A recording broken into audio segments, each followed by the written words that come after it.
No, man, like, me and him were vibing, dude. Like, when you meet, like, a kindred soul, I knew me and that guy, like, dude, you like to scrap, I like to scrap, you like to box, I like to box. Like, we're going to box. I like this. I mean, I don't even feel like it was an MMA fight. I feel like it was a boxing match. It's rare we see someone say, okay, I'm going to give you a chance to win with, like, 30 seconds left of the fight. Well, dude, I'll tell you what, as I said it, simultaneously, I'm picturing me in the back room, sitting down, knocked out in the corner, telling myself, like, and my coach is looking at me like, Sean, you're an idiot. So as I'm telling him that, I'm thinking that, but I'm like, whatever, man, we're doing it. We're doing it, Jack. That's awesome. How do you feel about your own performance? Obviously, we're talking about how hard he is, but how do you feel you looked? I mean, I'm like my worst critic, man. I could knock somebody out, and I go in the back, and I'm hating on myself. Don't ask me how I looked. I'll critique every moment of it. I hate him. I didn't follow up. It was one shot, and then I'm like, don't ask me how I looked. You know, I did okay.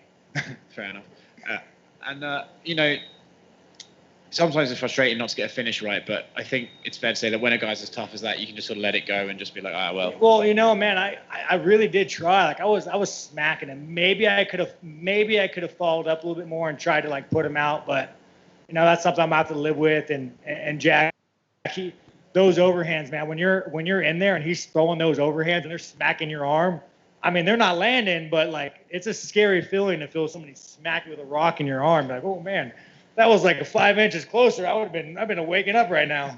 So, yeah, no, his big power definitely hindered me wanting to go in there and smack him with a right when I staggered him. No, props to him for having a rock for a head and a rock for hands. Cool. And last thing for me, I mean, we're seeing a lot of people fight frequently at the moment because the UFC just needs bodies. How soon do you want to get back in there? You know, I'd like to get off a little bit and recalibrate. I train. I'm probably one of the hardest training athletes in the UFC. You know, where every day I'm in there twice a day. I don't take any time off. So I'd like to recalibrate, let my hands heal up, and then get back in there, make some money, man. I want some wars. I want the fans to enjoy the fights. Congrats, man. Sean, we'd heard that you'd been through quite a bit just to get back in the cage. Can you just talk about what it's like to be on the other side of it? You obviously had fun in there, but, you know, just emotionally to get to this point. You know, man, I know I joke about me dropping out of high school and, like, this is all I do, but whenever I first had my accident, I had a lot of doctors. Every doctor I spoke to was telling me that, hey, you can fight for sure, but you probably shouldn't fight. So the hardest thing was just kind of telling these doctors to shut up, like, you don't know what I can or can't do. But the moment I started training again after about a year back, getting in the gym, being in the octagon, warming up, man, it just feels home. It feels like I belong here. And the accent kind of made me grow as an individual, because a lot of my fights, I've been so afraid of losing that I wasn't even enjoying it. And now, like, as you've seen with Jack, going through that, like, I don't really care about winning so much anymore. I just want to have good fights. Like, I want the fans to enjoy watching me, and I just want to have some wars for you guys. That's about it, man. I mean, it doesn't even feel like I took 2 years off. It feels like I just fought last week. I'm ready for it. Do you remember a moment or just like a period of time in your recovery where you're like, no, I am going to be able to make it. I am going to turn this corner around to get back there? Oh, yeah. No, I mean, it would coming down. I mean, I remember waking up, going into surgery off my bike, having a surgeon, like, I started crying, not crying because, like, I wasn't crying because of pain or anything. I'm not going to feel anything. I was crying because when you're hearing a surgeon saying, hey, you're in a motorcycle accident, I just seen, like, my dreams just drift away. That was one of the hardest things. And after 12 weeks, you know, you start building yourself back up. You'll be good in 6 months. And you talk to a doctor, and they're like, whoa, hey, you're still missing part of your kneecap. You still have a complete tear in your quad. And they start telling you all these things, and you're like, well, you can get it fixed, but you'll be out for a minimum of another 2 years. Like, you know, I can't afford to be out for another 2 years. So a lot of it, man, people go through so much in this world. Look at Bisping. He fought with one eye. There's a guy in Bellator with one arm thrown down. Like humans are capable of so much. And the problem is we let so many people tell us what we can and cannot do. Man, you could do anything. You just got to man up or woman up and do it, you know. You can do anything. Congratulations. Thank you.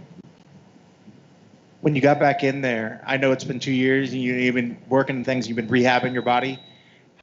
A lot of people would immediately say, oh, how much was ring rust was present, but was there also, how much are you feeling that you're back 100% with your body wise as well, going and having to get back in there? You know, I mean, there'll be times I'll be in a long drive and I'll have to prop my leg on the dashboard just because I have so many arthritis in my tendon.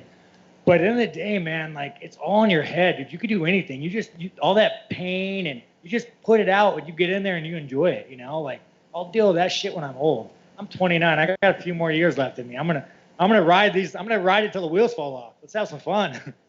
And lastly, for me, the last time you fought, it was a very different scenario. Crowds were able to be there, you know, the whole environment. What was it like for you to return back into this, dealing with the fact that here you are coming back to fighting, but having it feel completely different than what you remember? You know, man, I actually like the no crowds. I mean, no offense. I love crowds. We fight for the fans. Without the fans, we want it to exist. This sport wouldn't be there.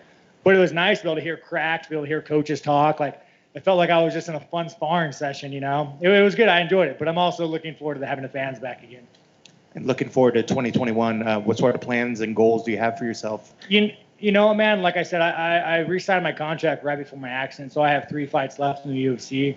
Win or lose, man, I've accepted that I might only fight 3 more times in the UFC. But at the end of the day, I just want to have great fights. I want the fans to enjoy watching me. I want whenever someone says, oh, Sean Strickland's fighting, I want them to say, oh, man, that guy's going to be a great fight. I want to watch that guy fight, win or lose. You know, that's kind of what I want. I don't really run my mouth. I don't really talk shit on people. I just want good fights.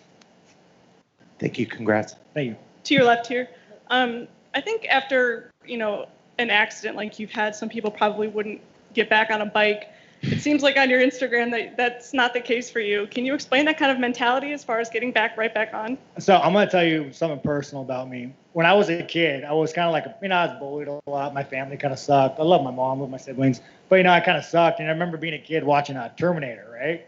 Like, Terminator was a man. He had a Harley. Like when I was a kid, I always wanted a bike. So, like, I'm addicted. I could never not have a motorcycle.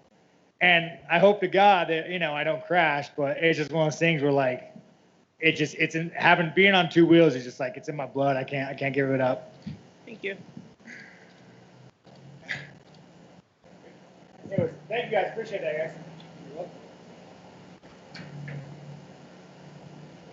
Very first round, declaring the winner by